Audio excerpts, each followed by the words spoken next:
जय श्री कृष्णा। कैसे हैं आप लोग फ्रेंड्स। आज की चर्चा जो होने जा रही है बेहद ही महत्वपूर्ण होने जा रही है। आज हम चर्चा करने जा रहे हैं ऐसे ग्रह के बारे में जो हमारे जीवन पे बहुत ज़्यादा उन्नति का घोतक होता है, हमारे जीवन को बहुत ज़्यादा आनंदित कर सकता है, हमारे जीवन में धन संपदा का कारक माना जाता है। यानी कि यह समय जो हमारे लिए काफ़ी ज़्यादा सशंकित करने वाला था, पूरा ब्रह्मांड दहशत में था कि जब वो 9 दिन अंगारक योग के प्रभावी होंगे तब हमारे लिए किस तरीके से स्थितियां उत्पन्न होंगी। हमारे लिए सुख की अवधि कम हो जाएगी, दुख की अवधि बढ़ जाएगी।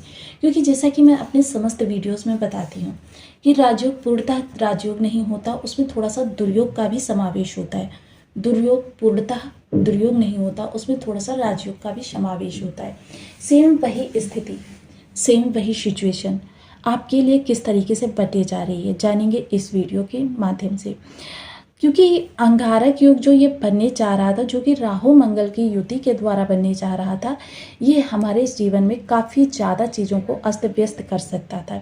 रिश्तों को ख़राब कर सकता था, हमारे धन को ख़राब कर सकता था, हमारे लिए विषमता उत्पन्न कर सकता था, चोट चपेट दुर्घटना जैसी स्थितियों को उत्पन्न कर सकता था, जिसमें हमारा धन भी, शरीर भी और काफ़ी ज़्यादा चीज़ें हमारी डिस्ट्रॉय होती हैं। लेकिन अब कुछ ऐसा संयोग बना है कि ये ग्रह आपके प्रभावी दोनों एक साथ नहीं होंगे।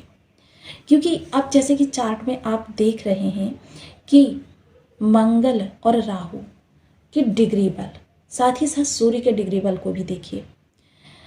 डिग्री बल जो सूर्य के पास है वो इस समय पर कुछ इस तरीके का है कि ये मंगल के प्रभावों को आत्मसात कर रहे हैं। यानी कि मंगल इस समय पर अस्त कहे जाएंगे। जब यह मंगल के प्रभावों को आत्मसात करेंगे तो मंगल के प्रभाव जो है यानी कि दिशा बदल जाएगी। दोनों के प्रभाव जैसे सीधे एक रास्ते से जा रहे हैं तो एक रास्ते से नहीं प्राप्त होंगे, बल्कि थोड़ा सा घुमा कर एक ग्रह आएगा अपनी ऊर्जा को देने, तो जिसके कारण से वो जो उग्रता थी, वो प्रचंडता थी। क्योंकि राहु और मंगल में आप ये नहीं कह सकते कि कौन ज़्यादा प्रचंड ग्रह है, क्योंकि अपने अपने क्षेत्र के दोनों महारथी जो हैं, इन महारथियों ने कह नहीं सकते कि किसका प्रभाव ज़्यादा है। प्रचंडता दोनों के पास समान है। एक साहस की प्रचंडता, क्रोध की प्रचंडता में पड़ा है, एक आपके आउट ऑफ द बॉक्स जाने की प्रचंडता है, और दूसरा भ्रमकारक स्थिति उत्पन्न करने की प्रचंडता है। अब दोनों ही जब एक साथ प्रभाव नहीं देंगे तो कह सकते हैं कुछ समय के लिए अंगारक योग, क्योंकि ये 9 दिन जो मंगल के युवावस्था के थे और राहु तो वो युवावस्था में चल ही रहे हैं, ये बहुत ज़्यादा हमारी लाइफ को डिस्ट्रॉय कर सकते थे।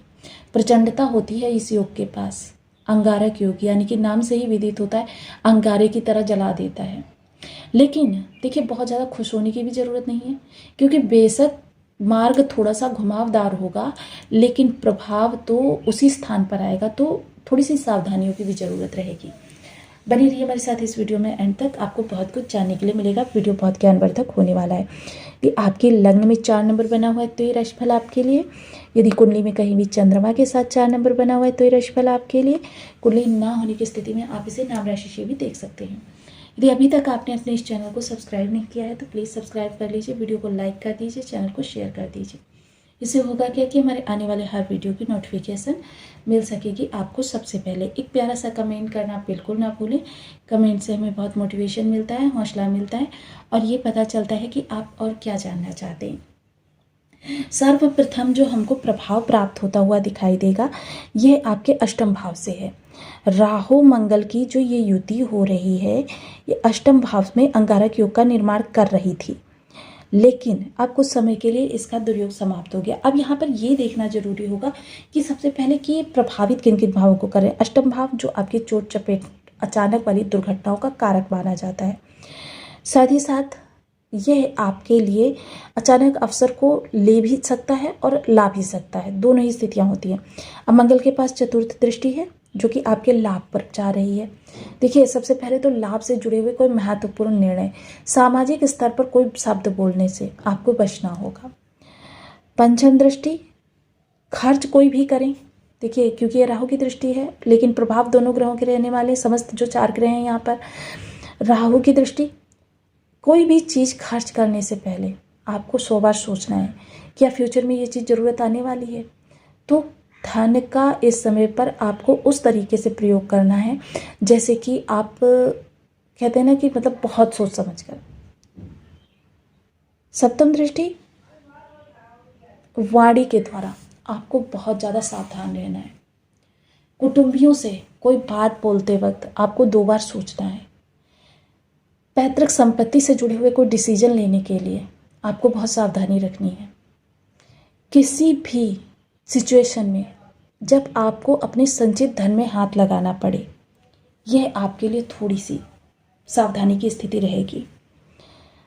अष्टम दृष्टि जो आपके कर्म पर जा रही है, तो कोई भी निर्णय यदि आपको लेना है तो उसके लिए अभी 8-9 दिन आपको रुकना पड़ेगा। जब तक मंगल राहु की युति बन रही है, आपको उस दौरान कोई महत्वपूर्ण बड़ा निर्णय नहीं लेना है। छोटे भाई बहन हैं, उनकी जिम्मेदारियों को जिम्मेदारी समझते हुए निर्वहन करना है। उसके बाद में नवम दृष्टि आ जाती है जो आपके घर पर जाती है। देखिए, भूमि भवन वाहन या माता के स्वास्थ्य को लेकर या माता के साथ कोई आपकी ईगोइस्टिक समस्या बनी हुई है या परिवार में किसी के ऊपर आप अंकुश लगाना चाहते हैं, ये सारी चीज़ें इस दौरान आपको अवॉइड करनी है। संयम से, शांति से, धैर्य से, क्योंकि मंगल जो हैं जब आपसे चीज़ों को धीरे धीरे नहीं लेते हैं, एकदम से लेते हैं। तो इस चीज़ों को अब मान लीजिए दिल से दिल की दूरी बन जाए तो ये भी तो रिश्ते को लेना ही हो जाता है। इसलिए रिश्तों में किसी भी प्रकार का कोई समझौता नहीं करना है। थोड़ा सा रिश्तों में इस दौरान आपको झुकना आना चाहिए। साथ ही साथ फाइनेंशियल स्थिति, क्योंकि ये इस भाव में बैठे हुए हैं तो घर के अंदर कोई आपके बहुत ज़्यादा कीमती चीज़ें रखी हुई हैं, बहुत ज़्यादा आपके कैश रखते हैं या फिर ऑनलाइन गैम्बलिंग वगैरह करते हुए ऑनलाइन ट्रांजैक्शन करते, ये सारी सिचुएशन है आपको 9 दिनों के लिए बिल्कुल रोक देनी है। अब यह जो सिचुएशन है आपको 9 दिन बिल्कुल भी नहीं करनी, वरना अंगारक योग का आंशिक प्रभाव ही सही आपको ये नाम से ही विदित होता है, अंगारे की तरह जलाना। तो इन चीज़ों का ध्यान रखेंगे, आपके लिए आने वाला समय काफ़ी सुंदर रहने वाला है। साथ ही साथ उपायों की अगर चर्चा करें तो उपायों में देखिए, गणेश भगवान का पूजन किया जा सकता है। गणेश भगवान को गम बीज मंत्र का जप करें, अपनी माला अपने समयानुसार निर्धारित कर लें। 3 दुर्वा नित्य प्रति चढ़ाएं। विष्णु भगवान का पूजन कर सकते हैं, ओम नमो भगवते वासुदेवाय। और साथ ही साथ आप विष्णु सहस्त्र नाम का पाठ करें। भोलेनाथ जी का पूजन कर रहे हैं, भोलेनाथ जी के लिए महामृत्युंजय मंत्र की माला, यानी कि आप 1 माला 2 माला जो भी आप निर्धारित करना चाहते हैं अपने समयानुसार कर लीजिए। अगर आप दुर्गा माँ की पूजा करते हैं, दुम बीज मंत्र का जप करें और माता दुर्गा को तलवार भेंट करें। अगर आप हनुमान जी का पूजन कर रहे हैं तो देखिए सुंदरकांड का पाठ कर सकते हैं, हम बीज मंत्र का जप कर सकते हैं। माला देखिए आपको अपने समयानुसार निर्धारित कर लेनी है। और हनुमान जी को चोला चढ़ाना बिल्कुल ना भूलें।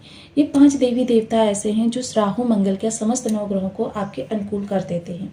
तो आपको वीडियो कैसी लगी मुझे कमेंट बॉक्स में जरूर बताएं। चैनल पर न्यू हैं तो प्लीज़ वीडियो को लाइक शेयर, चैनल को सब्सक्राइब करना बिल्कुल ना भूलें। मिलती हूँ नेक्स्ट वीडियो में, तब तक के लिए नमस्कार। अपना ध्यान रखिए, स्वस्थ रहें, मस्त रहें।